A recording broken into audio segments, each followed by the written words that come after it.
Hello friends, welcome to my new YouTube channel cheat.com YouTube channel. চলুন আজ কথা বলবো চাকলা ধাম বাবা লোকনাথের চাকলা ধাম বিষয়ে। বেশি কথা বলবো না, শুরু করা যাক।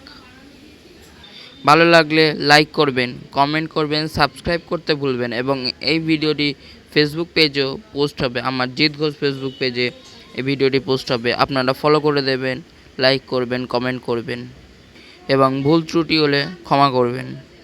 তাহলে বাবা লোকনাথের নাম নিয়ে শুরু করছি আজ চাকলা ধামের ইতিহাস। চাকলা ধাম, যাকে বাংলার 18 শতকে বাবা লোকনাথ নামে একজন জনপ্রিয় হিন্দু যোগীর জন্মস্থান বলে মনে করা হয়। কালীঘাট এবং দক্ষিণেশ্বরে কালী মন্দিরের পরে পশ্চিমবঙ্গের সবচেয়ে জনপ্রিয় দর্শনীয় স্থানগুলির মধ্যে একটি বলে বিবেচিত হয়। পশ্চিমবঙ্গের উত্তর 24 পরগনা জেলার বসিরহাটের কাছে অবস্থিত মন্দিরটি সারা বছর প্রচুর ভক্ত এবং অনুগামীদের আকর্ষণ করে। দেশের বিভিন্ন প্রান্ত থেকে লোকেরা পুজো দিতে আসে এবং মন্দিরের কাছে ধাগা বেঁধে তাদের ইচ্ছা পূরণ করতে, কেবল বাবা লোকনাথের প্রতি তাদের ভক্তি দেখাতে। যাই হোক, একটি বিখ্যাত তীর্থস্থান ছাড়াও চাকলা ধাম একটি জনপ্রিয় পর্যটন স্পটও। মন্দিরের কারণে চাকলা গ্রামের মানুষ অর্থনৈতিক অবস্থার অনেক উন্নতি হয়েছে বলে জানা যায়। পর্যটন আকর্ষণ অনেক গ্রামবাসীকে সঠিকভাবে জীবিকা অর্জনে সহায়তা করেছে। শুরু করছি বাবা লোকনাথের কথা। 1730 সালে বাবা লোকনাথ চাকলায় একটি রক্ষণশীল হিন্দু পরিবারে জন্মগ্রহণ করেন।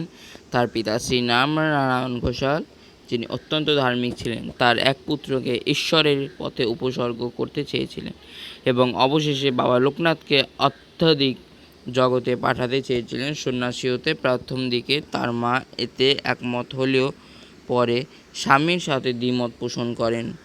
বাঙালি হিন্দুরা বাবা লোকনাথের পুজো করে এবং প্রায় প্রতিটি বাঙালি বাড়িতে তার ছবি পাওয়া যায়। এবার অনেক সময় নিয়ে জন্মস্থান বিতর্ক নিয়ে ওঠে বাবা লোকনাথের জন্মস্থান বিতর্ক। হিন্দু যোগী বাবা লোকনাথের আদি জন্মস্থান নিয়ে ব্যাপক বিতর্ক রয়েছে। কিছু লোক বিশ্বাস করে যে এটি চাকলা ধাম, আবার কেউ দাবি করে যে কচুয়া ধাম হলো সাধকের প্রকৃত জন্মস্থান। বিংশ শতাব্দীর গোড়ার দিকে নিত্যগোপাল সাহা এই জন্মস্থান বিতর্কের বিষয়ে একটি মামলা দায়ের করেন এবং কচুয়া ধামের পক্ষে মামলায় জয়লাভ করেন। সেই থেকে কচুয়া ধামকে আইনত বাবা লোকনাথের জন্মস্থান হিসাবে গণ্য করা হয়। বাবা লোকনাথের জীবন নিয়ে যত বলবো আর ভিডিও শেষ হতে চাইবে না, তাই আজ এইটুকুই। দেখা হবে আবার অন্য কোনো ভিডিওতে তোমাদের সাথে। এর ভিডিও শর্টস আসছে এবং এর ভিডিও লং ভিডিও আসছে। তোমরা সাবস্ক্রাইব করো, শেয়ার করো, কমেন্ট করো, লাইক করো।